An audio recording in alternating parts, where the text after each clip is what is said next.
கிருபைகள் யாவருக்கும் நன்றி. ஆமென் ஆமென் ஹalleluya. கர்த்தர் நல்லவர். ஆமென்.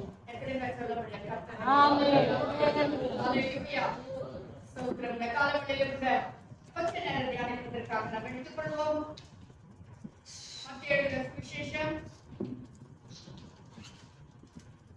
4 அதிகாரம் 17 வசனம். மத்தேயு சுவிசேஷம் 4 அதிகாரம் 17 வசனம். மத்தேயு சுவிசேஷம் 4 அதிகாரம். அது முதல் இயேசு மனம் திரும்புங்கள், பரலோக ராஜ்யம் சமீபித்திருக்கிறது என்று பிரசங்கிக்க தொடங்கினார். ஆமென். அது முதல் கொண்டே இதுதான் இயேசுவானவர் செய்த முதல் பிரசங்கம். இங்கிருந்துதான் ஆண்டவர் பிரசங்கிக்க ஆரம்பித்தார். ஹalleluya. 4ஆம் அதிகாரத்திலே இயேசுவானவர் பிசாசினால் சோதிக்கப்படும்படியாய் வனாந்தரத்திற்கு கொண்டு ஆவியானவராலே கொண்டு போகப்பட்டார். அதுக்கு பிறகு ஸ்தோத்திரம் சோதனையெல்லாம் முடிந்து அவர் 17ஆம் வசனத்தில் வரும்பொழுது அது முதல் இயேசு மனம் திரும்புங்கள், பரலோக ராஜ்யம் சமீபித்திருக்கிறது என்று பிரசங்கிக்க தொடங்கினார். இயேசுவானவர் செய்ததான முதல் பிரசங்கமே பரலோக ராஜ்யம் சமீபித்திருக்கிறது. காலையிலே பரலோக ராஜ்யத்தை குறித்து ஒரு சில காரியங்களை உங்களோட பகிர்ந்து கொள்ள விரும்புகிறேன். பரலோகம் என்று சொல்லும் பொழுது முதலாவது நாம் பார்க்கும் பொழுது தேவன் வாசம் பண்ணுகிறதான ஒரு இடம். பரலோகம் தேவனுடைய வாசஸ்தலம். ஹalleluya. பரலோகம் என்று சொன்னால் அழியாத ஒன்று. ஆமென். அழியாத ஒன்று, நித்தியமாய் இருக்கக்கூடிய ஒன்றுதான் பரலோகம். துதி நிறைந்ததான ஒரு இடம் பரலோகம். ஆமென். வெளிப்படுத்தல் 21ஆம் அதிகாரம் 4ஆம் வசனத்துல வாசிக்கிறோம். வாசிங்க. வெளிப்படுத்தல் 21ஆம் அதிகாரம் 4ஆம் வசனம். அவர்களுடைய கண்ணீர் யாவையும் தேவன் துடைப்பார். இனி மரணமும் இல்லை, துக்கமும் பரலோகத்துல என்ன இல்ல? கண்ணீர் கிடையாது. கண்ணீர் எல்லாம் கர்த்தர் துடைத்து விட்டார். இனி மரணமும் இல்லை. பரலோகத்துல மரணம் கிடையாது, துக்கம் இல்லை, அழுகுதல் இல்லை, வருத்தம் இல்லை. முந்தினவைகள் ஒழிந்து போயின என்று முந்தின காரியங்கள் எல்லாம் ஒழிந்து போயிடுச்சு. அங்க வெறும் சமாதானம் மட்டுமே, அங்க வெறும் நிம்மதி மட்டுமே. அங்க பசி இல்ல, தாகம் இல்ல, வருத்தம் இல்ல, சஞ்சலம் இல்ல, பொறாமை இல்ல. ஹalleluya. பொல்லாத கிரியைகளுடைய பிசாசுடைய கிரியைகள் எதுவுமே இல்ல. இல்லாத ஒன்று, அதாவது நித்தியமாய் சமாதானத்தோட நிம்மதியோட ஆறுதலோடு வாழக்கூடிய ஒரு இடம்தான் அந்த பரலோகம். ஹalleluya. இந்த காலவெளியிலே மத்தேயு சுவிசேஷத்திலே அதிகமாக இந்த பரலோக ராஜ்யத்தை எதற்கெல்லாம் ஆண்டவர் ஒப்பிட்டு பேசுகிறார் என்பதை உங்களோடு நான் பகிர்ந்து கொள்ள விரும்புகிறேன். வாசிங்க. இந்த பரலோக ராஜ்யம் எதற்கு ஒப்பனையா இருக்கிறது என்று சொன்னால் மத்தேயு 13ஆம் அதிகாரம் 31ஆம் வசனம். மத்தேயு 13ஆம் அதிகாரம் 31ஆம் வசனம். வேறொரு உவமையை அவர்களுக்கு சொன்னார். பரலோக ராஜ்யம் கடுகு விதைக்கு ஒப்பாயிருக்கிறது. ஆமென். போதுங்க. பரலோக ராஜ்யம் கடுகு விதைக்கு ஒப்பாயிருக்கிறது. ஆண்டவர் மனம் திரும்புங்கள், பரலோக ராஜ்யம் சமீபத்தில் இருக்கிறது என்று சொன்ன பிறகு இந்த சுவிசேஷத்திலே அதிகமாக பரலோக ராஜ்யத்தை குறித்து பேசுகிறதை நாம் பார்க்க முடியும். விசேஷமாக 13ஆம் அதிகாரத்திலே அநேக உவமைகளை ஆண்டவர் சொல்லுகிறார். ஒரு கதையை போல சொல்லுகிறார். என் பிள்ளைகள் எளிதாய் புரிந்து கொள்வார்கள், எளிதாய் அர்த்தம் கொள்வார்கள் என்று சொல்லி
செய்ய முடியும். அல்லேலூயா. அடுத்து இங்க நம்ம வாசிக்கும் பொழுது இந்த கடுகு விதை பரலோகத்துக்கு ஒப்பனையாக சொல்லப்படுகிறது. ஏன்னு சொன்னால் இந்த கடுகு அவ்வளவு சிறிதா இருக்கிறது போல நம்முடையதான அனுபவம், நம்முடையதான அதாவது தேவனை அறிகிறதான ஒரு அறிவு அல்லது தேவனை கேட்கிறதான விதமெல்லாம் நம் சிறிதா இருந்தாலும், ஆமென், கொஞ்சமா இருந்தாலும் சிறிதா இருந்தாலும் நம்முடைய அந்த கடுகு விதை என்ன செய்கிறது? இந்த விதையில போட்டா அது செடி தான் வரும். ஆமென், இல்லைங்களா? மரம் ஆகாது. ஆகமா கடுகு விதை வந்து மரம் ஆகாது, கடுகு வந்து செடி. ஆமென். இப்போ நமக்கு தெரிய கடுகு வந்து செடி. அப்போ ஆவிக்குரிய காரியத்துல பார்க்கும்போது இந்த சின்ன விசுவாசம் நமக்கு இருக்குமே. ஆனால் வசனத்துல என்ன வாசிக்கிறோம்? கடுகு விதை வளர்ந்து மரமாகின்னு சொல்லி பார்க்கிறோம். நம்ம சொன்னது. அப்போ ஆக்சுவலா நம்ம சொல்ல போனா கடுகு வந்து சின்னதுன்னா அது செடி தான், அது மரம் கிடையாது. ஆனா ஆவிக்குரிய காரியத்துல ஏன் கர்த்தர் கடுகு விதை பரலோகத்துக்கு ஒப்பிட்டு பேசுகிறார்னு சொன்னால் இந்த சின்ன விசுவாசம், இந்த கொஞ்சம் நம்பிக்கை, கொஞ்சமே கர்த்தர் மேல் வைத்த கொஞ்சம் பற்றுதல், கர்த்தர் மேல் வைத்ததானே உலகத்தின் காரியங்களை வெறுத்து கர்த்தருக்கு நான் வாழ்வேன் என்று சொல்லி ஒரு சின்ன தீர்மானத்தை எடுத்து வாழ்கிறோம் பாருங்க. கர்த்தருக்காக விட வேண்டிய காரியங்களை விட்டு வாழ்கிறோம் பாருங்க. இந்த காரியத்தை நாம் செய்யப்படுது அது சின்னதா இருந்தாலும் அது ஒரு பெரிய மரமாக வளர்கிறது. ஒவ்வொரு கர்த்தருடைய பிள்ளையும் கர்த்தருக்காக விடுகிற சின்ன சின்ன காரியம் கூட அந்த விட்டு கர்த்தருக்கு பக்தி வரைக்கும் வாழ்கிற பிள்ளைகள் அவர்கள் செடியா இருக்க மாட்டார்கள், மரமாய் வளருவார்கள். ஒரு பெரிய மரமாகி அது அநேக பறவைகளுக்கு வீடாகவும் அநேகருக்கு ஒரு அடைக்கலமாகவும் இருக்கும்படி ஆவியானவர் கிரியை செய்கிறார். நம்மெல்லாம் சிறியவர்கள் தான், நம்மெல்லாம் ரொம்ப சின்ன, எல்லா விதத்திலும் நம்மெல்லாம் சின்னவங்க தான். ஆனா நம்மை கொண்டு கர்த்தர் பெரிய காரியங்களை செய்கிறார் அல்லவா? அநேகருக்கு கர்த்தர் நம்மை ரட்சிப்புக்கு வழிகாட்டியா வைத்திருக்கிறார் அல்லவா? அநேகருக்கு நம்மை ஆசீர்வாதமா வைத்திருக்கிறார் அல்லவா? அநேகருக்கு நம்ம ஆசீர்வாதத்தின் வாய்க்கால இருக்கிறோம் அல்லவா? ரட்சிப்பின் வாய்க்கால இருக்கிறோம் அல்லவா? இதைத்தான் கர்த்தர் சொல்கிறார். அது ஒரு பெரிய மரமாகி அநேகருக்கு நிழலை கொடுக்கிறோம். இதுகளை கட்டுகிற பறவைகள் வந்து தங்க முடியாத ஒரு பெரிய மரமாக. இன்னொன்று ஏன் பரலோகமாய் மாற்ற பரலோகம் அது சின்னதுதான். ஆனா அந்த கட்டுரை பிள்ளைகள் பரலோகத்துல போகும்போது பெரிய ஒரு மரமாக மனவாட்டி சபை மனவாட்டனோடு வாழக்கூடியதாக. அல்லேலூயா. கோடி கோடி கணக்கான ஜனங்கள் ரட்சிக்கப்பட்ட பிள்ளைகள் பரலோகத்துக்கு போனாங்க. அது பெரிய ஒரு மரமா இருக்கும். அங்க போகிற எல்லாருக்கும் அது நிழலா இருக்கும். அங்க போகிற எல்லாருக்கும் அது சந்தோஷமா கொடுக்கும். அங்க போகிற எல்லாருக்கும் நிம்மதியும் கண்ணீர் இல்லாம வளர்தல் இல்லாம துக்கம் இல்லாம மரணம் இல்லாம வாழக்கூடியதான ஒரு பெரிய மரமாக கட்ட பரலோகத்தில் வைத்திருக்கிறார். ஹalleluya. ஸ்தோத்திரம். அடுத்து நம்ம என்ன வாசிக்கிறோம்? மத்தேயு 13ஆம் அதிகாரம் 24ஆம் வசனத்தை வாசிங்க. முதலாவது நமக்கு விசுவாசம், இரண்டாவது வேறொரு உவமையை அவர்களுக்கு சொன்னார். பரலோக ராஜ்யம் தன் நிலத்தில் நல்ல விதையை விதைத்த மனுஷனுக்கு ஒப்பாயிருக்கிறது. ஆமென். நல்ல விதையை விதைத்த மனுஷனுக்கு ஒப்பாயிருக்கிறது. 37ஆம் வசனம் வாசிங்க. அவர் பிரதித்திரமாக நல்ல விதையை விதைக்கிறவர் மனுஷகுமாரன். இளம் உலகம். ஆமென். நல்ல விதை விதைக்கிறவன் மனுஷகுமாரன். 37 மனுஷகுமாரன். இளம் உலகம். நல்ல விதை ராஜ்யத்தின் புத்திரர். கலைகள் பொல்லாங்கினுடைய புத்திரர். என்ன வாசிக்கிறோம்? நல்ல நிலத்துல விதைக்கப்படுகிறதான ஒரு விதைகளாக. சோ இந்த உலகம் விதை வந்து எது? விதை எது? மனுஷகுமாரன். நம்முடைய வாழ்க்கையில மனுஷகுமாரனாக இயேசுகுமாரன் விதைக்கப்பட்டால், இயேசுவின் சுவிசேஷம் விதைக்கப்பட்டால், நம்முடைய இருதயத்திலே கர்த்தருடைய வசனம் விதைக்கப்பட்டால் நாம் பரலோகத்தில் போய் சேர முடியும். நிலம் பரலோகம். நல்ல விதை தேவனுடைய வார்த்தை. அல்லேலூயா. நல்ல விதை விதைக்கிறவர் மனுஷன், அது மனுஷகுமாரன். நிலம் உலகம். நிலத்தை விதைக்கிறவர் ராஜ்யத்தின் புத்திரர். இந்த ராஜ்யத்தின் புத்திரர் ஏன் இதை தூக்கி ஆண்டவர் பரலோகத்துக்கு ஒப்பனையா இருக்கிறது என்று சொன்னார்? இந்த விதையா இயேசு கிறிஸ்துவின் சுவிசேஷம் நம்முடைய உள்ளங்களிலே விதைக்கப்பட்டு ஆமென் அல்லேலூயா சதையான கர்த்தர் இருதயத்திலே தேவ சுவிசேஷம் விதைக்கப்பட்டபடியால் நாம் எங்க போவோம்? அந்த பரலோகத்துல போய் சேர்க்கப்படுவோம். அல்லேலூயா. அந்த பரலோகம் பெரிய ஒரு வீடாக இருக்கிறது. அல்லேலூயா. ஸ்தோத்திரம் ஸ்தோத்திரம். இந்த விதை நம்முடைய உள்ளங்களிலே விதைக்கப்பட அதுதான் ஒவ்வொரு நாளும் அந்த வசனங்களை கேட்கிறோம். இந்த விதை விதைக்கப்படும் பொழுது மனுஷன் இயேசுவோடு கூட நாம் போய் சேர்வதற்கு அது ஏதுவாக இருக்கும். 13ஆம் அதிகாரம் 33ஆம் வசனத்தை வாசிங்க. 13ஆம் அதிகாரம் 33ஆம். வேறொரு அவர்களுக்கு சொன்னார், பரலோக ராஜ்யம் புனிதமானது ஒப்பாயிருக்கிறது. ஆமென். பரலோக ராஜ்யம் எதுக்கு ஒப்பனையா இருக்கிறது? புனிதமானது ஒப்பா இருக்கிறது. நம்ம எல்லாருக்கும் தெரியும். தயிர் ஆகுனா கொஞ்சம் குடிச்ச தயிர் அதுல போட்டு அந்த பால்ல ஊத்தினா அது ஃபுல்லா தயிரா மாறிடும். ஆமென். மாவு புளிக்கலனா கூட கொஞ்சம் எடுத்து அதுல போட்டு அப்பதான் மாவு என்ன செய்யும்? புளித்து விட எல்லா புளிப்பாக மாறிவிடும். ஹalleluya. ஸ்தோத்திரம். இந்த புளித்த மாவு இந்த சாப்பாடு இந்த உலகத்துக்குரியது. மாவு உலகத்துக்குரியது. இந்த புளிப்பு தேவனுடைய வார்த்தை, தேவனுடைய விசேஷம். ஆமென். இந்த புளித்த மாவு இந்த உலகத்திலே தேவனுடைய வார்த்தையாகிய இந்த புளித்த மாவு. ஆமென். மாவு உலகத்துக்குரியது. மாவு சொல்லுவது உலகத்துக்குரியதான காரியம். உலகத்துக்குரிய மனுஷர்கள் ரட்சிக்கப்படாதவர்கள் இந்த புளித்த மா கொஞ்சம் மா புளித்த மா என்னது? தேவனுடைய வார்த்தை.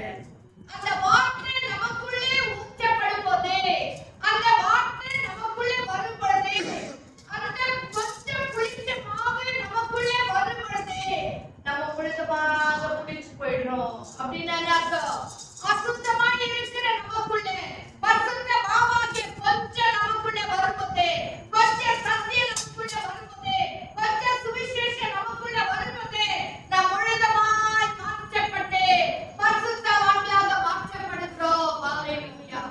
ஹalleluya. உலகத்துக்குரிய காரியங்கள் எல்லாம் மாற்றப்பட்டு தேவனுடைய ராஜ்யத்துக்குரியவர்களாக நாம் மாறி விடுகிறோம். ஹalleluya. இது ஒருபாடு ஒரு நெகட்டிவ்ல வேண்டாம். நாம் பாசிட்டிவா எடுத்துக்கலாம்.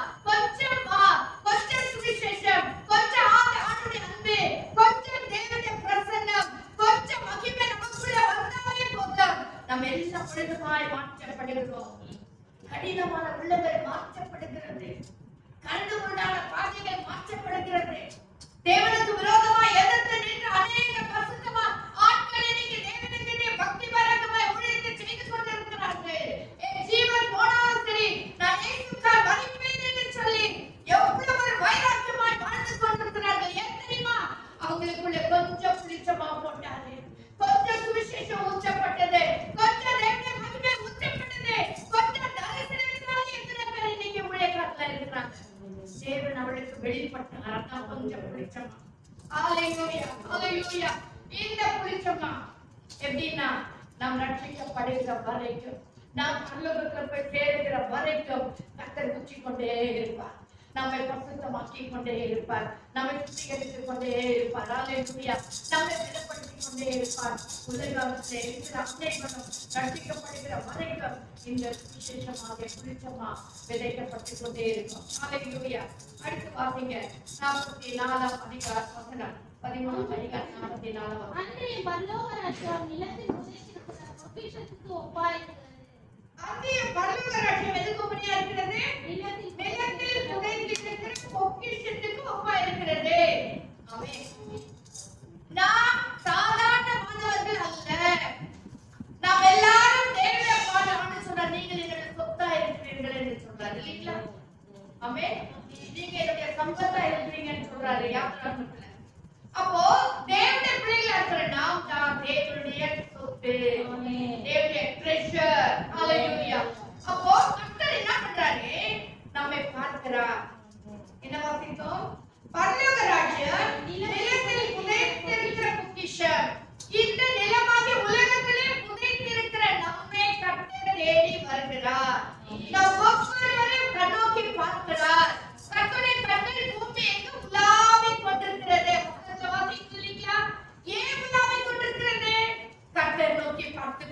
சொல்கிறார், இவர்களை நான் ரட்சிப்பேனானால், இவர்களை நான் தெரிந்து கொள்வேனானால், இவர்களை நான் மீட்டுக் கொள்வேனானால், இவர்களை கொண்டு நான் என்ன செய்ய முடியும் என்று சொல்லி போட்பாட்டில் இருக்கிற ஆபிரகாமை குறித்து பார்த்தோம்.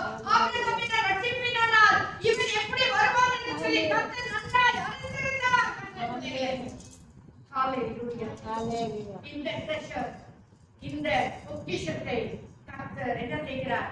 பார்க்கிறது மட்டுமல்ல, நம்ம எங்கேயோ புதைச்சி கிடந்து எங்க புதைச்சிட்டோம், ஆபத்திலோ அநியாயத்திலோ அசுத்தத்திலோ பாவவிகாரத்திலோ விக்கிரகத்திலோ வியாதியின் படுக்கையில நாம் புதைந்திருந்தோம்.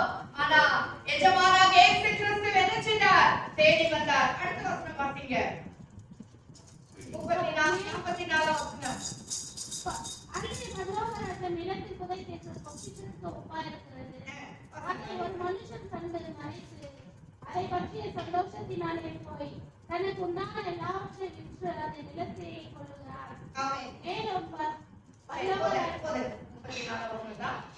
அவர் என்ன செய்யற, ஒரு எஜமான் அந்த முத்தை கண்ட உடனே, அந்த பொக்கிஷத்தை கண்ட உடனே அவர் என்ன செய்கிறார்? அந்த சந்தோஷத்தினாலே, நல்லா புரிஞ்சுக்கோங்க, அந்த சந்தோஷத்தினாலே, ஐயோ எனக்கு இப்படி ஒரு ஆத்மா இருக்கிறதே என்று சொல்லி, என்னுடைய ஆத்மா வெளியேற பெற்றது, என்னாலும் தெரியாத பிசாசின் பேச்சை கேட்டு கீழ்ப்படியாம போயிட்டுனா உண்மைதான், ஆனா இந்த ஆத்மா வெளியேற பெற்றது, இந்த ஆத்மா வெளியேற பெற்றது என்று சொல்லி கர்த்தர் பார்த்து என்ன பண்ணாரா? தனக்கு உண்டான எல்லாவற்றையும் விற்றார். எங்க விற்றார்? சிலுவையில விற்று கொண்டார். சிலுவையிலே அவருடைய சந்தோஷத்தை விற்று போட்டார். பிதாவின் மடியில் இருந்த ஒரே செல்ல பிள்ளையா இருக்கிறதை விற்று போட்டார். அவருடைய கனத்தை விற்று போட்டார். அவருடைய பெருமையை விற்று போட்டார். அவருடைய நிம்மதியை விற்று போட்டார். நமக்காக பாடுகளை அனுபவித்தார். நமக்காக துக்கப்பட்டார். நமக்காக ஈட்டினால் குத்தப்பட்டார். நமக்காக மரணத்தை சந்தித்தார். ஏன் தெரியுமா? நமக்கு உண்டான எல்லாவற்றையும் இந்த பொக்கிஷம் வெளியேற பெற்றது. ஆண்டவரே, எனக்கு தான் எல்லாவற்றையும் நான் விட்டுட்டா கூட பரவாயில்ல, இந்த பொக்கிஷத்தை எனக்கு வேணுமே, இந்த ஆத்மா எனக்கு வேணுமே, இந்த ஆத்மா எனக்கு வேணுமே, இந்த அருமையான சகோதரி வேணுமே, அருமையான சகோதரி வேணுமே என்று சொல்லி அதற்கு நான் எல்லாவற்றையும் கர்த்தர் சிலுவையிலே விட்டு போட்டார். அந்த எஜமான் எல்லாவற்றையும் விட்டு எல்லாவற்றையும் விட்டுட்டாரு. ஆமென். விட்டுட்டு இந்த பொக்கிஷத்தை, இந்த முத்தை என்ன செய்தாரா? தெரிந்து கொண்டார். வாசிக்க வேண்டும். 44 வசனம். அங்கே மனோகராஜன் நிலத்தில் புதைத்திருக்கிற பொக்கிஷத்துக்கு ஒப்பாயிருக்கிறது. அதை ஒரு மனுஷன் கண்டு மறைத்து அதை பற்றிய சந்தோஷத்தினாலே போய் தனக்கு உண்டான எல்லாவற்றையும் விற்று அந்த நிலத்தை கொள்ளுகிறார். எல்லாவற்றையும் விற்று அந்த நிலத்தை கொள்ளுகிறார். அடுத்து நம்ம என்ன படிக்கிறோம்? நம்ம எல்லாரையும் கற்று தெரிஞ்சுக்கிட்டோம். இப்ப இன்னொரு உண்மையை சொல்றார். பாத்தீங்க, வேற மனோகராஜன் நல்ல முத்துக்களை தேடுகிற வியாபாரிக்கு ஒப்பாயிருக்கிறது. ஆமென். பரலோகராஜ்யம் எப்படி இருக்கு? நல்ல முத்துக்களை தேடுகிற வியாபாரி. பரலோகத்துல போகும்போது சும்மா இப்படி அப்படியே வேண்டாது நொந்து கொண்டோம் மோசமான டூப்ளிகேட்டை கற்று தேடுறது இல்லை. கற்று தேடுறதுதான்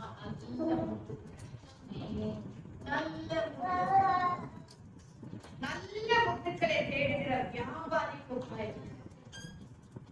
ஒரு வியாபாரி அவன் வரும் பொழுது ஏதோ ஒரு முத்து கொடுங்க வாங்கி போடுறேன் அப்படின்னு சொல்ல மாட்டான். அவன் என்ன செய்வான்? நல்ல முத்து எதுன்னு சொல்லி தேடி ஆண்டவர் இந்த பத்தி கூட அமைப்பிலே ஒரு பழைய பேர் படிச்சு நம்ம எல்லாம் சொத்துன்னு பார்த்து எல்லாம் தெரிஞ்சுக்கினாலே அதுதான் பரலோகம். அந்த பரலோகத்துக்கு தான் நம்ம எல்லாரும் சேரக்கூடியவர்கள். இங்கே இரண்டாவது என்ன பார்க்கிறோம்னா, ஒரு மூச்சு வெளியேற பெற்றது. ரட்சிக்கப்பட்ட பிறகு இந்த மகனுக்கு எனக்கு கொடுக்கலாமா, இந்த வரத்தை கொடுத்தா இவங்க எப்படி இருப்பாங்க, ஆட வரத்தை கொடுத்தா இவங்க மகிமைப்படுத்துவாங்க, ஒருவேளை தீர்க்கதரிசன வரத்தை கொடுத்தா இவங்க அநேகருக்கு பிரயோஜனமா இருப்பாங்கன்னு கர்த்தர் நம்மை வெளியேற பெற்ற முத்துக்களாய் தெரிந்து கொண்டார். முதல் பொக்கிஷம் மொத்தம் அதுல இதுதான் அதான் நல்லா கிடையாது. பொக்கிஷன் சொன்னா அதுல எல்லாம் இருக்கும். பணம் இருக்கும், பொருள் இருக்கும், டைமண்ட் இருக்கும், வெளியேறப்பட்ட கற்கள் இருக்கும், இதுல வெளியேறப்பட்ட வஸ்துக்கள் இருக்கும். இப்ப என்ன சொல்றாருன்னா, பரலோக ராஜ்யம் நல்ல பொருட்களை தேடுகிற வியாபாரி, நல்ல பொருட்களை தேடுகிற ஒரு வியாபாரி. பரலோக ராஜ்யம் ராஜ்யம் வந்து சும்மா அப்படி இப்படிங்கிறதெல்லாம் பரலோகத்துல சேர்க்க மாட்டாங்க. வெளியே பேசுறான், எல்லாம் பேசுறோம், அதுதான் பரலோகம். அதுதான் பரலோகம். நீங்க கர்த்தர் என்ன பண்றாருன்னா முத்துக்களாக நல்ல கிருபைகளை தருகிறார். ஹல்லேலூயா. யாவே அறியாமே பரிசுத்த ஆவியானவர் நம் நடுவில் இருந்தாலே நமக்கு தேவையான பலனை கொடுக்கிறார். நமக்கு தேவையான கிருபைகளை கொடுக்கிறார். ஏன்னா இது ஒரு நல்ல வெளியேறும் ஆசீர்வாதங்களை கொடுக்கும்போது அநேக பிரயோஜனமா இருக்கும் என்று சொல்லி கர்த்தர் பார்த்து செய்கிறார். ஹல்லேலூயா. அடுத்த வசனம் பாருங்க. அவர் வெளியேற முத்தை கட்டி போய் தனக்குண்டான எல்லாம் திரும்பிங்க பாருங்க. போய் தனக்குண்டான எல்லாத்தையும் விட்டு அதை கொள்ளுகிறான். அவர் நல்ல முத்தை கர்த்தர் பார்த்தா, அவர் நல்ல விசுவாசத்தை கர்த்தர் பார்த்தா பாருங்க. ஆபிரகாமை கர்த்தர் பார்க்கும்போது இது நல்ல ஒரு முத்தை ஆரம்பிச்சிருக்கு. எவ்வளவு பிரச்சனை பார்த்தோம், எவ்வளவு வருஷம் அவர் கீழ்ப்படியாம போயிட்டாரு, மனைவியை சகோதரின்னு சொல்லிட்டாரு, எல்லாம் பண்ணிட்டாரு. அதனால ஆபிரகாமை கர்த்தர் தள்ளி விடவே இல்லை. ஏன்னா அது வெளியேற அது ஒரு வெளியேற பெற்ற முத்து. ஹல்லேலூயா.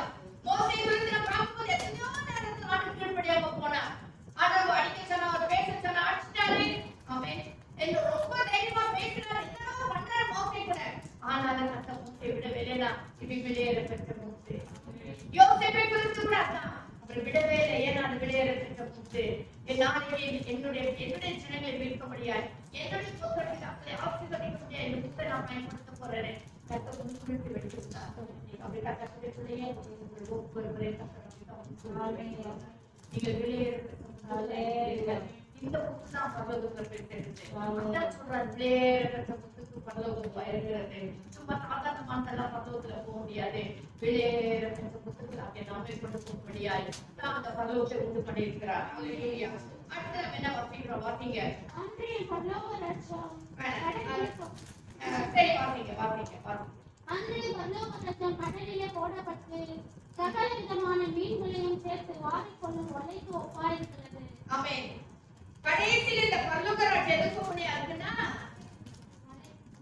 வலைக்கு ஒப்பாயிருக்கிறது. இந்த வலை என்ன செய்யுதுன்னா கடலிலே போடப்பட்டு சகல விதமான மீன்களையும் சேர்த்து வாரிக்கொள்ளும். இந்த கடைசியில பரலோக என்ன செய்யும்? ஒரு வலையை போட்டோன்னே எல்லாம் வந்துடுவாங்க அந்த வலைக்குள்ள. அதான் ரெண்டாவது வருது. அதுல வந்த பிறகு அவங்கள சேர்த்து கொண்டு போய் அது வேற விஷயம். கல்யாணம் இருந்து அது வேற. ஆனா கைவிடப்பட்டவர்களை கர்த்தர் வாரி கொண்டு போய் மீன் என்ன செய்வான்? வலையை போட்டு மீன் பிடிச்ச உடனே கரையில உட்கார்ந்து அந்த வலையெல்லாம் பிரிச்சு அதுல இருக்கிறதெல்லாம் செக்ரிகேட் பண்ணான். ஆமா கணக்கு. ஆமென். என்ன வாசிக்கிறான்? அது நிறைந்த போது அதை கரையில இழுத்து உட்கார்ந்து நல்லவைகளை கூடையில சேர்த்து ஆகாதவைகளை எரிந்து போடுமா. இதுதான் கடைசி நாளிலே நடக்கும். ஹல்லேலூயா. நல்லதை கர்த்தர் பரலோகத்துல சேர்த்து வேண்டாதவைகளை ஆகாதவைகளை கர்த்தர் எரிந்து போடுமா. இது கடைசி நாளுடைய நியாயத்திற்கு நாளை குறிக்கிறது. ஹல்லேலூயா. அதுக்கு முன்னதா ஒரு அதுக்கு பிறகு ஒரு வசனம் வாசிங்க. 22ஆம் அதிகாரம் 2:4 20ஆம் வசனம் 1ஆம் வசனம் வாசிக்கிறீங்களா? 20ஆம் அதிகாரம் 1ஆம் வசனம். பரலோக ராஜ்யம் வீட்டு எஜமானாகிய ஒரு மனுஷனுக்கு ஒப்பாயிருக்கிறது. அவன் தன் திராட்சை தோட்டத்துக்கு வேலையாட்களை அமர்ந்த அதிகாலையில் புறப்பட்டான். இதெல்லாம் நான் உங்களுக்கு எக்ஸ்பிளைன் பண்ணல. ஜஸ்ட் மேல இருக்கிற ஒரு காரியத்தை மட்டும் சொல்லி நான் சொல்லிட்டு போறேன். பரலோக ராஜ்யம் வீட்டு எஜமானாகிய ஒரு மனுஷனுக்கு ஒப்பாயிருக்கிறது. அவன் தன் திராட்சை தோட்டத்துக்கு வேலையாட்களை அமர்த்தி அதிகாலையில புறப்பட்டான்.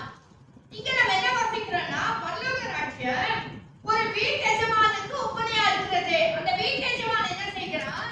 அவன் ஆட்களை அமர்த்தபடி காலையிலே புறப்படுகிறான். ஹல்லேலூயா. காலையில வரவனுக்கு கூலி பேசுறார். ஆமென். கீழ வாசிக்கிறோம். மத்தியானம் 3:30 மணி வேளையில வரவனுக்கு அதே கூலி தான் பேசுறாரு.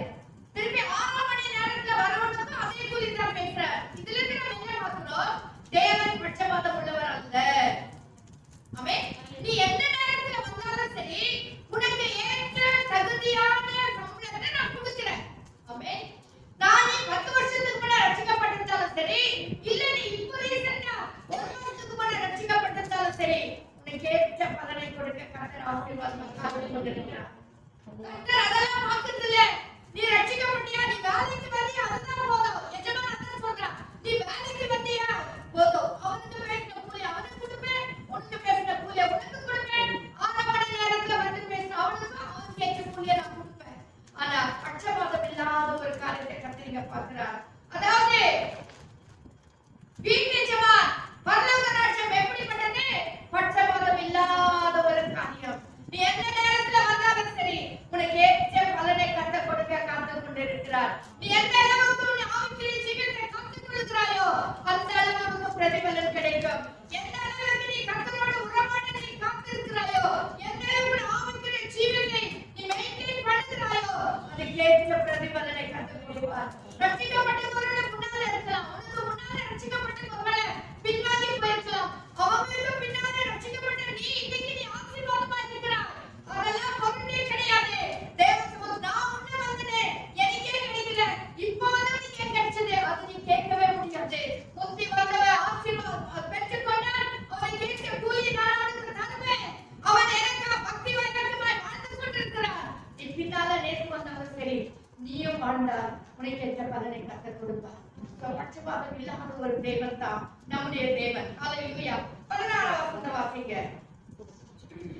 இவ்விதமாக பின்னினோர் முந்தினோராயும் முந்தினோர் பின்னினோராயும் இருப்பார்கள். ரட்சிக்கப்பட்டவர்கள் அநேகர், தெரிந்து கொள்ளப்பட்டவர்களோ ஏழைகளாய். என்ன சொல்றாரு? முந்தினோர் அநேகர் பிந்தினோராய் போயிடுவாங்க, பிந்தினோர் அநேகர் முந்தினோராய் போவாங்க. அழைக்கப்பட்டவர்கள் அநேகர், தெரிந்து கொள்ளப்பட்டவர்கள் சிலர். அதுதான் நான் எப்போ ரட்சிக்கப்பட்டேன், நான் என் பேட்டரி இருக்கேன், நான் இப்போ ஏன் இஷ்டப்படி வாழ்ந்தாலும் பரவாயில்ல அப்படின்னு நினைச்சாங்க. நீ பிந்தினோராய் போயிருந்தேன், முந்தினோராய் இருந்த நீ பிந்தினோராய் போயிருந்தேன். நீ என்னைக்கு அழைக்கப்பட்டாயோ, எந்த நோக்கத்தோடு கர்த்தரை அழைத்தாரோ நான் பரலோகத்தில் போய் சேர்க்கிற வரைக்கும் அதை நாம் பார்த்துக் கொள்ள வேண்டும். முந்தினோராகவே இருக்க வேண்டும். ஆமென். ஹல்லேலூயா. 6 மணி நேரத்துல நீ வேலைக்கு சேர்ந்து சொன்னா அந்த 6 மணி நேரத்தை நீ காத்துக் கொள்ள வேண்டும். நீ காலை 6 மணி நேரம் சொல்றேன், ஒருவேளை 9 மணி நேரத்துல நீ அழைக்கப்பட்டிருந்தால் அந்த 9 மணி நேரத்தை நீ காத்துக் கொள்ள வேண்டும். ஒருவேளை உன்னிலே நான் நேற்றுதான் ரட்சிக்கப்பட்டேன், கர்த்தரை ஏற்றுக்கொண்டேன், 6 மணி நேரம் சாயங்கால மணியில கூட நீ கர்த்தரை ஏற்றுக்கொண்டது உண்மையானால் அதை நீ காத்துக்கொள். உன்னால திருவிழா காத்து போறாம நீ காத்துக்கொண்டால், நீ கட்டுக்கேட்டு பக்தி வரப்ப வாழ்வாயானால் உன்னத்துக்கு போய் கட்ட முன்னால போட்டுருவார். பிந்தினோர் முந்தினோராய் மாறிவிடுவார்கள். அப்போ முந்தினோர் பிந்தினோராய் மாறிவிடுவார்கள். அந்த ஸ்தானத்தை கொண்டு போய் வைப்பா. நாம் வாழ்கிற வாழ்க்கை உண்டு, நம் கர்த்தரை நேசிக்கிற உண்டு. நான் எந்த அளவுக்கு கர்த்தருக்காக நம்மை விட்டு கொடுத்து காலையில் ஒரு சகோதரன் பேசி சொன்னாங்க, கர்த்தருக்காக சில காரியங்களை இழக்க வேண்டிய சூழ்நிலைகள் வரும். கர்த்தருக்கு ஒரு காரியத்தை நாம் ஆசீர்வாதத்தை வேண்டாம் அவனுக்கு ஜெபம் பண்ணா அந்த காரியம் வரும்போது நாம் சில காரியங்களை விட வேண்டிய சூழ்நிலை வரும். கண்டிப்பா விடணும். நீ ஆண்டவருக்காக சில காரியங்களை விட்டாதா உனக்கு நீ கேட்கிற ஆசீர்வாதம் உங்களுக்கு கிடைக்கும். நான் இருக்கிற மாதிரியே இருக்கிறேன், வாழ்ந்துக்கிறேன், எனக்கு எல்லா ஆசீர்வாதம் வேணும்னா அது வரவே வராது. நீ முந்தினோராக இருக்கிற மாதிரியே அதை நீ முந்தினோராகவே காத்துக்கொள். அப்பொழுது முந்தினோர் பிந்தினோராக மாற முடியாது. முந்தினோராகவே இருப்பாங்க. ஹல்லேலூயா. 22ஆம் அதிகாரம் 2ஆம் வசனத்தை வாசிங்க. பரலோக ராஜ்யம் தன் குமாரனுக்கு கல்யாணம் செய்த ஒரு ராஜாவுக்கு ஒப்பாயிருக்கிறது. பரலோக ராஜ்யம் தன் குமாரனுக்கு கல்யாணம் செய்த ஒரு ராஜாவுக்கு ஒப்பாயிருக்கிறது. சாதாரண கல்யாணம் இல்லைங்க, ராஜாவின் கல்யாணம். ஹல்லேலூயா. இந்த பரலோக ராஜ்யம் எப்படி இருக்குன்னா, ஒரு ராஜா தன் மகனுக்கு திருமணம் செய்யறதுக்கு ஒப்பா இருக்கிறது. ஆமென். நம்ம எல்லாரும் மனவாளராக இருக்கிறோம். மனவாட்டி சபையை தெரிந்து கொண்டிருக்கிறோம். இது எப்படி இருக்குன்னு சொன்ன ஒரு ராஜா, பிதாவாகிய தேவன் தன்னுடைய மகனாகிய இயேசு கிறிஸ்துவுக்கு மனவாட்டி சபையை தெரிந்து கொள்ளுகிறதான ஒரு கல்யாண விருந்துக்கு கல்யாணத்துக்கு ஒப்பனையா இருக்கிறது. அப்போ மனவாட்டி சபையா இருக்கிற நம்ம எந்த அளவுக்கு நாம் ஆயத்தமா இருக்க வேண்டும். ஆமென். எந்த அளவுக்கு நாம் மாசு இல்லாதவர்களா இருக்க வேண்டும். எந்த அளவுக்கு நம்மை நாம் பரிசுத்தமாய் காத்துக் கொள்ள வேண்டும். ஏன்னா கல்யாணம் சாதாரண கல்யாணம் இல்லைங்க, மணவாளனுடைய கல்யாணம், அதாவது ராஜாவுடைய கல்யாணம், பிதாவாகிய தேவனுடைய கல்யாணம். அந்த கல்யாணத்துக்கு நாம் ஆயத்தப்பட வேண்டியது அவசியமா இருக்கு. அவர் கீழே வரும்போது என்ன சொல்லுகிறார், அதாவது 14 வசனத்துல வாசிக்கும் போது என்ன சொல்றாரு, அப்படியே அந்தபடியே அழைக்கப்பட்டவர்கள் அநேகர், தெரிந்து கொள்ளப்பட்டவர்களோ சிலர். இதுக்கு முன்னால நம்ம எல்லாம் வாசிக்கும் போது என்ன வாசிக்கிறோம் பாருங்க. அப்பொழுது அவர் 7 வசனம் வாசிங்க. ராஜா அதை கேள்விப்பட்டு கோபமடைந்து தன் சேனைகளை அனுப்பி அந்த கொலைபாதகரை அழைத்து அவர்கள் பட்டணத்தில் சுட்டெரித்தார். அப்பொழுது அவன் தன் ஊழியக்காரரை நோக்கி, கல்யாண விருந்து ஆயத்தமாயிருக்கிறது, அழைக்கப்பட்டவர்களோ அதற்கு பாத்திரமாயிருந்து போனார்கள். ஆமென். அதாவது 8 வசனம் வாசிக்கிறோம். அவன் தன் ஊழியக்காரரை நோக்கி, கல்யாண விருந்து ஆயத்தமா இருக்கிறது, அழைக்கப்பட்டவர்களோ அதற்கு அபாத்திரராய் போனார்கள். கல்யாண விருந்து ஆயத்தப்பட்டது. அந்த கல்யாண விருந்து உண்மையா இருக்கிறது நமக்கு பரலோகம். அந்த பரலோகத்துக்கு அந்த விருந்துக்காக கர்த்தர் தெரிந்து கொண்டிருக்கிறார். அந்த விருந்துக்காக கர்த்தர் அழைத்திருக்கிறார். ஆனா நாமோ நிறைய நேரத்துல பரலோகத்துல நமக்கு தெரிந்து இன்னும் இருக்கு. ஆனா இப்போ நம்ம எடுக்கணும்னு சொன்னா அந்த தேவனுடைய இந்த தேவனுடைய மகிமையில வருவது கூட நம்ம தகுதி இல்லாத பிள்ளைகளை மாறி விடுவோம். அநேக குறைகளை பண்ணி அநேக ஆண்டு கஷ்டத்தோட முடியாதவர்களை மாறி விடுகிறோம். கர்த்தர் ரொம்ப துக்கப்படுறார். ஆகையால் நீ பேர சொல்றாரு, இஸ்ரவேல் ஜனங்கள் அழைக்கப்பட்டவர்கள் விட்டு நாம் எல்லாரும் புறஜாதி மக்கள். ஆண்டவர் அந்த ஜனங்களை அழைத்தார், அவர்களோ வர ஆயத்தமாய் இல்லை, அபாத்திரராய் போய்விட்டார்கள். ஆனப்படினால் கர்த்தர் என்ன செய்தாரு பாருங்க. ஆகையால் நீங்கள் வழி சந்தியிலே போய் காணப்படுகிற யாவரும் கல்யாணத்துக்கு அழைத்து கொண்டு வாருங்கள். யார் யாருன்னெல்லாம் பார்க்க வேண்டாம். வழியில சந்தியில அங்க இங்க இருக்கிறவங்க எல்லாரும் நீங்க என்ன செய்யுங்க, அழைத்து. அதுதான் நம்ம எல்லாரும் கர்த்தர் அப்படின்னு அழைத்தார். அதற்கு நாம் பார்க்க இல்லை, அதற்கு நாம் தகுதி உள்ளவர்களா இல்ல, நாம் யூதர்கள் இல்ல, நாம் இஸ்ரவேல் ஜனங்கள் இல்ல. ஆனால் கர்த்தர் நம்மை அந்த சந்தியில மேலாத இடத்துல நம்மை கர்த்தர் அழைத்து வருகிறார். அல்லேலூயா. அழைத்து கல்யாணத்திற்கு அழைத்து கொள்வார்கள் என்றார்.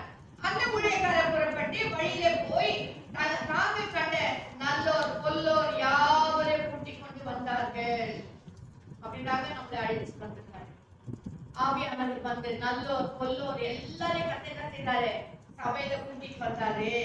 கூட்டிக் கொண்டு என்ன பொல்லோர் யாவரையும் கூட்டிக் கொண்டு வந்தார்கள். கல்யாண சாலை விருந்தாளிகளால் நிறைந்திருந்தது. ஆமென். அல்லேலூயா.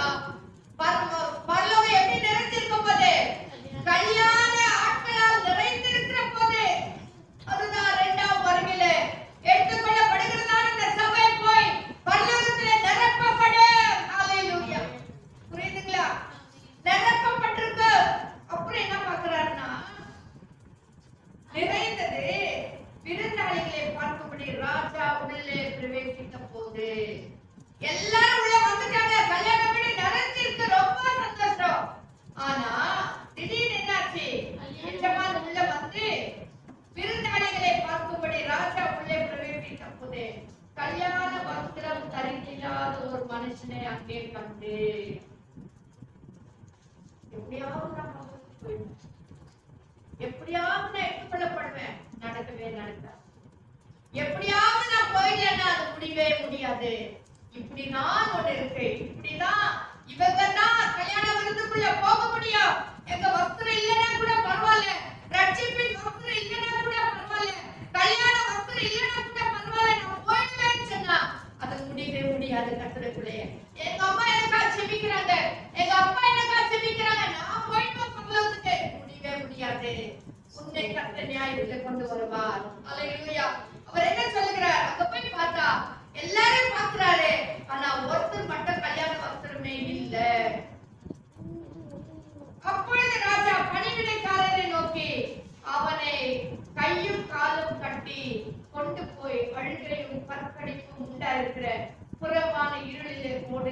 அழைக்கிறார்.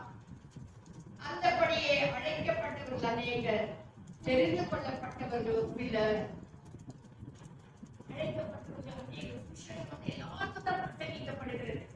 கர்த்தர் அழைக்கிறார். வருத்தப்பட்டு வாரப்படுகிறவர்களே, நீங்கள் எல்லாரும் என்னிடத்தில் வாருங்கள் என்று அழைக்கிறார். ஆனா மட்டும் பேசுகிறார். எல்லாரும் ஜெபிக்கிறோம், எல்லாரும் நாட்கள் ஆராதனைக்கு வரோம். ஆனா பக்கத்துல போய் சேர்ந்து கொஞ்சம் பேர் அதுல ஒரு நாம இருக்க வேண்டும். ஹல்லேலூயா. நாம் கைவிடப்படக்கூடாது. நாம் தேவனால் தெரிந்து கொள்ளப்பட்ட பிள்ளைகளாக எப்படி கர்த்தர் நம்மை கல்யாண வீட்டுக்கு அழைத்தாரோ அதே போல ரட்சிப்பின் வஸ்திரத்தோடு பரிசுத்த அந்நிய தரித்தவர்களாக தேவனுடைய மனவாட்டி சபையாக நாம் உள்ளத்திலே எடுத்துக் கொள்ளப்பட வேண்டும். அங்க சொல்றாரு, அழைக்கப்பட்டவர்கள் அநேகர், தெரிந்து கொள்ளப்பட்டவர்கள் சிலர். ஹல்லேலூயா. அடுத்த ஒரு வசனம் வாசிங்க. 24ஆம் அதிகாரம் 32ஆம் வசனம். அத்திமரத்தினால் ஒரு உவமையை கற்றுக்கொள்ளுங்கள். அதிலே இளம் கிளை தோன்றி துளிர்விடும் போது வசந்த காலம் சமீபமாயிற்று என்று அறிவீர்கள். இப்போ என்ன சொல்றாரு? பரலோக ராஜ்யம் எதுக்கு ஒப்பனையா இருக்கு? அத்திமரத்துக்கு ஒரு உவமையை அதிலே இளம் கிளை தோன்றி துளிர்விடும் போது வசந்த காலம் சமீபமாயிற்று என்று அறிவீர்கள். ஆமென். அப்படியே அத்திமரத்தினால் ஒரு உவமையை சொன்னார். இது எதை சொல்றது காட்டுதுன்னா கடைசி நாட்களில் இருக்கிறது. ஆமென். கர்த்தருடைய வருகை மிகவும் சீக்கிரமாய் அத்திமரத்துல காய் வச்சுட்டு நம்ம என்ன நினைக்கிறோம்? வசந்த காலம் சமீபமாயிருக்கு. இன்னைக்கு உலகத்தில் நடக்கிற காரியங்களை பார்க்கும்போது நாம் அறிந்து கொள்ள வேண்டும். கர்த்தருடைய வருகை சீக்கிரமாய் இருக்கிறது. கர்த்தருடைய தீர்க்கதரிசனம் எல்லாம் நிறைவேற்றி வேலைகள் வந்து கொண்டிருக்கிறது என்பதை நாம் புரிந்து கொள்ளணும். வாசிக்கிறோம். இப்போ வாசிங்க 25ஆம் அதிகாரம் 1ஆம் வசனம். அப்பொழுது பரலோக ராஜ்யம் பட்டிகளை பிடித்துக் கொண்டு அனகாலனுக்கு எதிர்கொண்டு போக புறப்பட்ட 10 சன்னிவேலுக்கு ஒப்பாயிருந்தது. ஆமென். இங்க என்ன வாசிக்கிறோம்? அப்பொழுது, எப்பொழுது? 24ஆம் அதிகாரத்துல சொல்லப்பட்ட எல்லா காரியங்கள் என்ன சொல்லப்படுகிறது? யுத்தங்களையும் செய்திகளையும் கேள்விப்படுவீர்கள். ஜனத்துக்கு விரோதமான ஜனமும் ராட்சத்துக்கு விரோதமான ராட்சமும் எழும்பும். பஞ்சங்களும் கொள்ளை நோய்களும் பூமி அதிர்ச்சிகளும் பல இடங்களில் உண்டாகும். இவைகளெல்லாம் வேதனைகளுக்கு ஆரம்பம். ஹல்லேலூயா. ஸ்தோத்திரம். இதையெல்லாம் சொல்லி முடிச்சுட்டு பரலோக ராஜ்யம் எதற்கு உபனையா இருக்குன்னா, ஒரு கன்னிகைகள் தேவனை சந்திக்க போகிறதான தீவெட்டிகளை எடுத்துக்கொண்டு போய் மணவாளனை சந்திக்கிறதான ஒரு காரியத்துக்கு உபனையா இருக்கிறது. எப்போ யுத்தங்களையும் செய்திகளையும் பூமி அதிர்ச்சிகளையும் கொள்ளை நோய்களை நான் கேட்கும் போதே நீங்கள் ஆயத்தமா இருக்க வேண்டிய அவசியமா இருக்கிறது. ஹல்லேலூயா. ஹல்லேலூயா. நமக்கு எல்லாம் 10 கன்னிகளை பத்தி இங்க இருக்கிறதான ஊமைகளை பத்தி எல்லாம் நல்லா தெரியும். நமக்கு இந்த 10 கன்னிகைகளை 5 பேர் புத்தி உள்ளவர்கள், 5 பேர் புத்தி இல்லாதவர்கள். 5 பேர் ஆயுதமா இருந்தாங்க, 5 பேர் ஆயுதம் இல்லாதவர்கள். அதுல தான் வாசிக்கிறோம். தெரிந்து கொள்ளப்பட்டவர்கள் 10 பேரு, அழைக்கப்பட்டவர்கள் 10 பேரு, அதுல தெரிந்து கொள்ளப்பட்டவர்கள் வெறும் 5 பேர். அதுல 5 பேர் கைவிடப்பட்டார்கள். நடுவு ராத்திரியில மணவாளன் வந்து விட்டார் என்கிற ஒரு சத்தத்தை கேட்கிறோம். அவர்கள் கேட்டார்கள். ஆயத்தமா இருந்தவர்கள் உள்ளே போய்விட்டார்கள். ஆயத்தம் இல்லாதவர்களோ கதவு அடைக்கப்பட்டது. அவர்கள் கைவிடப்பட்டார்கள். இந்த நிலைமை பரலோக ராட்சியத்துக்குள்ள பிரவேசித்தார். அந்த ராட்சியத்துக்குள்ள பிரவேசிக்கணும்னா கடிகாரம் ஹல்லேலூயா.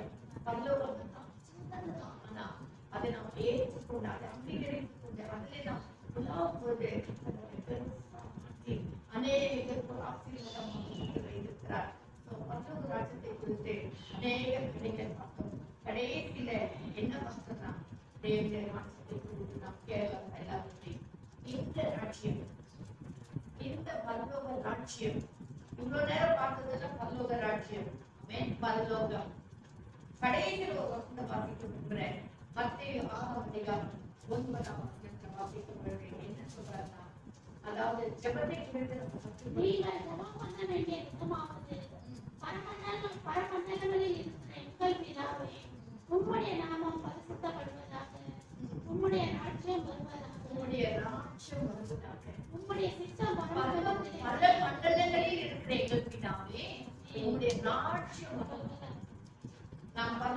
ராஜ்யத்துக்குள்ள பிரவேசிக்கணும்னா மரமண்டலத்திலேயே இருக்கிறதான ராஜாதி ராஜனுடைய ராஜ்யம் நமக்குள்ளே வர வேண்டும். அந்த தேவாதி தேவனுடைய ஆளுகை நமக்குள்ளே வர வேண்டும். அததான் இங்க வாசித்தோம். அல்லேலூயா. பரமண்டலங்களில் பிதாவே பரிசுத்தப்படுவதாக, உம்முடைய ராஜ்யம் வருவதாக, உம்முடைய ராஜ்யம் எங்களுக்குள்ளே வரணும் கர்த்தாவே, உம்முடைய ஆளுகை எங்களுக்குள்ளே வரணும் ஆண்டவரே. நான் ஒரு மணவாட்டி சபையாக, ஒரு புத்தியுள்ள கன்னிகையாக இந்த வருகைக்கு எதிர்கொண்டு வரணும்னு சொன்னா உம்முடைய ராஜ்யம் எனக்குள்ளே வர வேண்டும். அல்லேலூயா. அதுதான் பரலோக ராஜ்யம். யார் ஒருவர் கர்த்தரால் ஆளப்படுகிறாரோ, யார் ஒருவர் கர்த்தரால் தெரிந்து கொள்ளப்பட்டு தேவன் அவரை ஆட்டி தேவன் அவரை ஆளுகை செய்து கொண்டிருக்கிறார்களோ அவங்க மட்டும்தான் அந்த பரலோக ராஜ்யத்துக்குள்ள பிரவேசிக்க முடியும். இல்லைன்னா பிசாசுக்காகவும் சூழலுக்காகவும் ஆயத்தம் பண்ணப்பட்டிருக்கிறதான நரகத்துல போய் பங்கடைய வேண்டிய சூழ்நிலை வரும். இந்த ராஜ்யத்தை எதிர்கொண்டு போக முடியாது. நாம் எல்லாருமே புத்தி உள்ள கன்னிகைகளை போல ஆயத்தமா இருக்க வேண்டியது அவசியமா இருக்கிறது. 24ஆம் அதிகாரத்துல சொன்ன மாதிரி இன்னைக்கு நாம் எல்லா காரியங்களும் சொன்ன நிறைவேறி கொண்டு வந்து கொண்டிருக்கிறது. இதை நாம் பார்க்கும் பொழுது நம்ம கொஞ்சம் ஜாக்கிரதையாக, நம்ம கொஞ்சம் விழிப்புள்ளவர்களாக, நம்ம கொஞ்சம் உலகத்தின் காரியங்களை விட்டு தேவனுக்கு சொல்லி பரிசுத்தமாய் வாழ நம்ம எல்லாருமே முற்படும் போது, அதுக்காக எல்லாரும் விட்டு போய் தனியாக உட்கார்ந்து சொல்ல உலக ஏலோக நம்ம கற்றுக்கணும். ஏலோக தேவனோடு சஞ்சரித்து கொண்டிருந்தார். மனைவி பிள்ளைகள் அந்நாட்களிலே வேத புத்தகத்தில் யாருமே இல்லை. ஆனால் தேவனை அறிந்து கொண்டதான் அவர் தேவனோடு சஞ்சரித்தது போல பிரச்சனையின் மத்தியில, போராட்டங்கள் மத்தியில, விளைவினர்கள் மத்தியில, மன நெருக்கடியின் மத்தியில, எவ்வளவு எல்லா சூழ்நிலையின் மத்தியில நாம் தேவனோடு நடக்க வேண்டும். தேவனோடு உலாவிக் கொண்டிருக்க வேண்டும். தேவனோடு நாம் தொடர்ந்து வைத்துக் கொள்ள வேண்டும். அப்பொழுது கட்டை பார்த்து என் பிதாவினால் ஆசீர்வதிக்கப்பட்டவர்களே வாங்க, உங்களுக்காக ஆதி முதற்கொண்டு ஆயத்தம் பண்ணப்பட்டிருக்கிற ராஜ்யத்தை பிரவேசிங்க என்று சொல்லி நம்மை பார்த்து அழைப்பார். இல்லைன்னா நம்மை பார்த்து தூக்கப்படுவார். அல்லேலூயா. நமக்காக கதவு அடைக்கப்படும். தேவானுக்காக உபத்திரத்தோடு தேவான் கருத்து ரத்தம் மறைப்பது கர்த்தர் எழுந்து நின்று அவரை வரவேற்றார் என்று சொல்லி அதே புத்திலாம் நன்றி கன்னிகைகள் கர்த்தரை வரவேற்று அடைக்கப்பட்டது. நான் உங்களை அறியேன் என்று சொல்லிவிட்டார். ஆனால் தேவனை பார்த்து அவரை ஏற்றுக்கொள்ள முடியாது. அவரை எழுந்து நின்றார். வரவேற்பு எப்படி இருக்கு பார்த்தீங்களா? இன்னைக்கு நம்மை கூட அப்படிதான் கட்ட வரவேற்கிறதாக யாவை பேச்சு மாற்றி இங்கே சொல்லப்பட்டிருந்த கட்டோராட்சி முடியாது.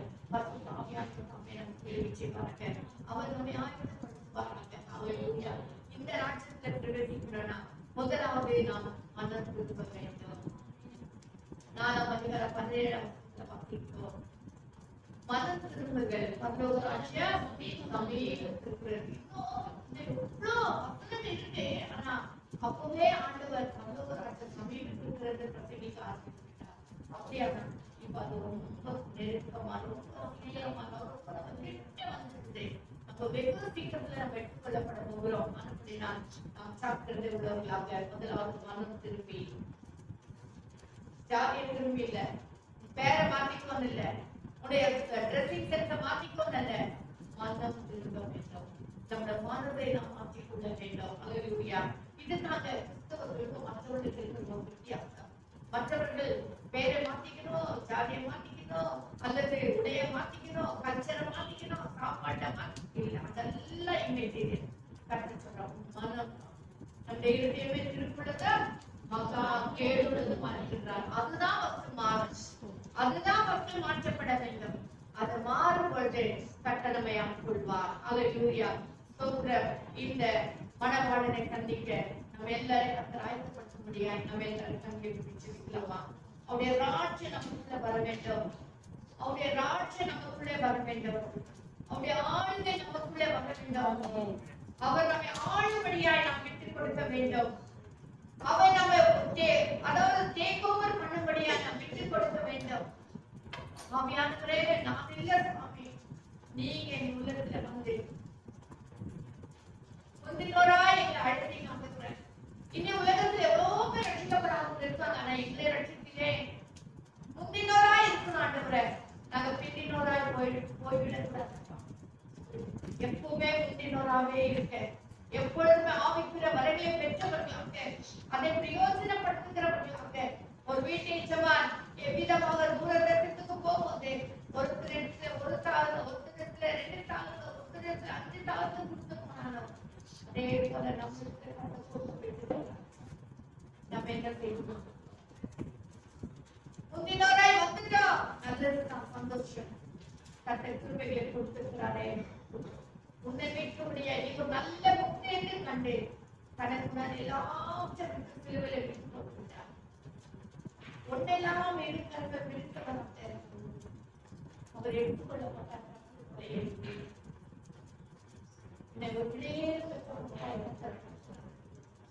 ஒரு சொத்தால் உன்னை பார்க்கிறார், ஒரு சம்பத்தால் உன்னை பார்க்கிறார், ஒரு வைத்தியமாய்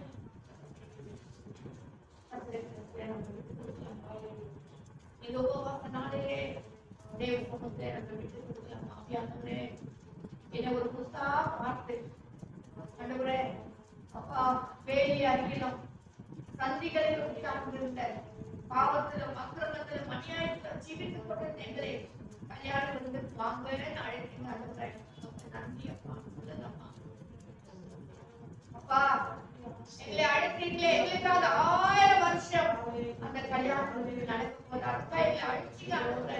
உமக்கு நன்றி அப்பா. ஒரு நாள் அனுப்புறேன் கல்யாண பத்திரம் இல்லாம, பரிசுத்தம் இல்லாம, பக்தி இல்லாம, அனுப்புறே ஜெபம் இல்லாம, வேத வாசிப்பு இல்லாம சமுத்திரம் நான் இருக்க கூடாது ஐயா. கேட்ட ஒரு பரிசுத்தத்தை கேட்ட ஒரு காரியத்தை ஜெபத்தை எனக்கு தாரும். கேட்ட ஒரு கர்த்தாவே கீழ்ப்படுதல் எனக்கு தாரும்.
அந்த அளவு எங்களுக்கு வேண்டாம் சுவாமி.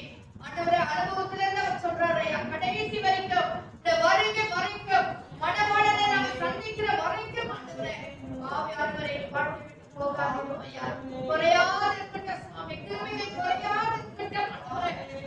பரிசுத்த கொலையாக இருக்கட்டும். எப்பொழுது கலைஞரே முதலானவை ஒற்றமில்லாத ஒரு பரிசுத்த வஸ்திரத்தோடு இந்த கல்யாண வீட்டுக்குள் பிரவேசிக்க எங்களுக்கு உதவி செய்யும். வருகைக்குமே ஆனாலும் சரி, ஒருவேளை மரணங்களை சந்திக்குமே ஆனாலும் எந்த நிமிஷத்திலும் இந்த கல்யாண வீட்டுக்குள்ள பிரவேசிக்க ஆயத்தப்பட முறைகளை மாற்றும். ஆண்டவரே, ஸ்தோத்திரம். மத்திய 24 அதிகாரத்தில் சொல்லியிருக்கிறபடி கடைசி நாட்களிலே நடக்கக்கூடிய காரியங்கள் உலகத்துல பல இடங்களிலும் நடந்து கொண்டிருக்கிறதையும் இதெல்லாம் கர்த்தருடைய பிள்ளைகளை எச்சரிக்கைப்படியா நாங்கள் எச்சரிக்கப்பட்டு கர்த்தாவே இன்னும் எங்களை காத்து பிள்ளைகளுக்கு உதவி செய்யும். எங்களை காண்பிக்கிறோம், கர்த்தரை ஒப்புக் கொடுக்கிறோம். துதிகர மகிமைகளை உமக்கே செலுத்துகிறோம். இயேசுவின் நாமத்தில் ஜெபிக்கிறோம். மிக ஜீவனுள்ள பிதாவே. ஆமென். ஹல்லேலூயா. ஹல்லேலூயா. கர்த்தர் தாமே நம்மை நமக்கு ஆசீர்வாதம் தருவாராக. தொடர்ந்து ஆவியானவர் நம்மோடு இடைப்படுவாராக. ஸ்தோத்திரம். ஹல்லேலூயா.